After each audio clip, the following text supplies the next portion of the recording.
Hi, everybody. It's Scott from SUNation Solar Systems. Well, goodbye to 2020 and hello 2021. Boy, was this a challenging year. 2020 really tested us all emotionally, physically, and financially. So thank you so much for helping us to survive it. We hope you and your families are healthy because that's what's most important.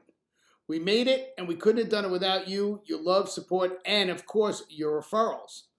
There is so much we have to be thankful for, but mostly we're thankful for all of you. We would not be here without you. From the beginning, it's been our mission to provide top level customer care and service. We always want feedback and we always need more reviews. It has never been more important to us to stay the #1 solar company on Long Island, and your trust in us means the world.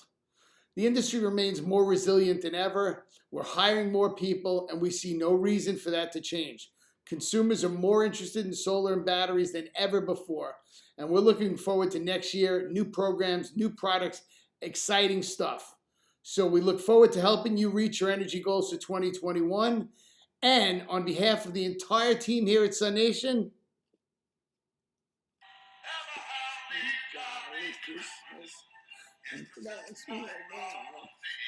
bye-bye. Enjoy, everybody.